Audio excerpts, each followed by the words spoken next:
खुलुमबाय जों गासैबो मिथिगौ दासान्दि जोंनि बिटिआर हालामाव आसाम फिसारि एक्ट 1953 खौ बिटिआरनि ना बिफाना गोख्रों खालामनायखौ नुनो मोनदों। दा बेखायनो फै जों बयबो खौसेयै ना हमनायखौ बिदै दैनाय सम जोबजासिम बन्द खालामथ'नानै जोंनि हालामाव दैमा दैसानि ना बारायनायाव जों बयबो हेफाजाब होलायनि। ओमफ्राय ना हमदों ना मारा? हमदोंमोनलै गैया माथो। औ ओमफ्राय बिदै गोनांखौ दा हमलाय दे। जायो। औ बिदै गोनांखौ हमखाखै दा?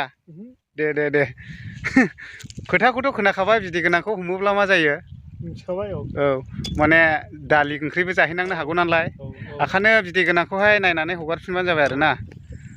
हेल' एभ्रिवान बरायबाय दिनै गोदान भिडिअ'आव। दिनै आङो दंफैयो दैलामबारियाव। बे दैलामा जोंनि न' साखाथियावनो जायो, जोंनि न'नि सानजाथिंजाय। बे दैलामा भुटान हाजोनिफ्राय बोहैबोनाय खानामाख्रा दैलाम। दा हाजोआव बहुद अखा हानायनि जाहोनाव बे दैया ओरैबायदि देरबोदों, ओमफ्राय देरबोनायजों लोगोसे बहुद भुटान हाजोनिफ्राय नाबो फैयो दै। ओमफ्राय जा ना फैयो बेयावहाय जाथेबा मोनो एक्सुवेलि। ओमफ्राय बेजों लोगोसे नोंथांमोना दाख्लैनिफ्रायनो नुखादों जानांगौ बिटिआरनि EM राकेश सारा मा बुंदोंमोन। दा बियो बेबायदिनो गोबांथार ससियेल मिडियानि गेजेरफोरजोंबो बुंबाय, जायफोरा ना हमो, ना बिदै गोनां हमनायफोरनि सायावहाय एक्सन लागोन होननानै बुंदोंमोन। दा इयो रियेलि जाबाय मोगथाङाव, दा मथा मथि हमगासिनो दङ।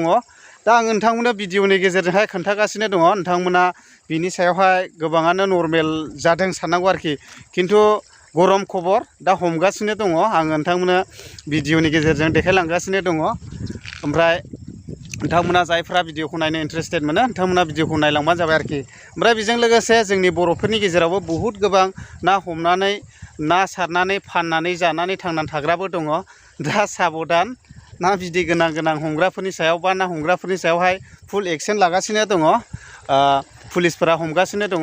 दा आं नोंथांमोननो भिडिअनि गेजेरजों देखायलांगासिनो दं आरोखि। ओमफ्राय साबधान दै। 7 सेन्टिमिटार एबा 17 सेन्टिमिटार जेखौ बाहायनो मोनो। नमस्कार।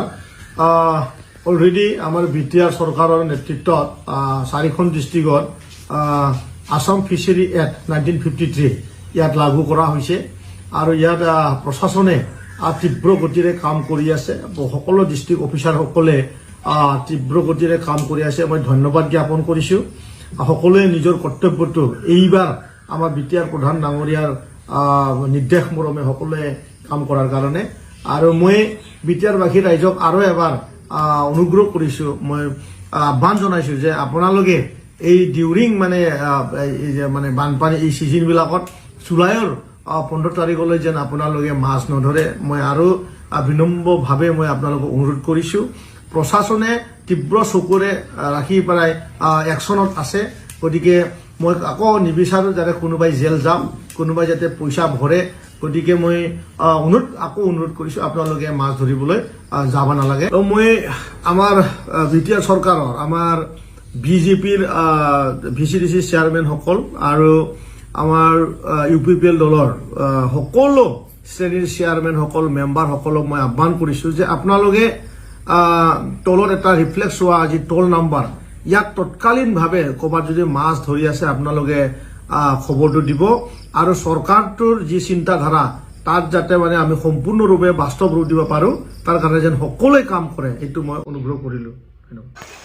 दा नायनानै लादों लोगोफोर, गोबां पुलिस बिफाननिफ्रायबो एक्सन लानायखौ नुदों जानांगौ। ओमफ्राय बेजों लोगोसे जोंनि बर'नि गेजेराव गोबांथार ना सारनानै एबा ना गुरनानै फाननानै जाग्राफोर दङ। दा साबधान जानाया मोजां आरोना, जाहाथे बेबायदिनो गोरिब मानसिफोरासो ना सारनानै फाननानै जाखायो। दा बिनि सायावहाय जुदि पुलिसजों हमजानांगौब्ला बहुद दुखुनांथावनि बाथ्रा आरोना। दा जिथुनाखि जि एक्ट आसामनि रुल्सफोर दंमोन बेखौ बिटिआर सरकारा गोख्रोङैहाय राहा लानाय जादों। दा बेनिखायनो साबधान जानाया मोजां आरोखि।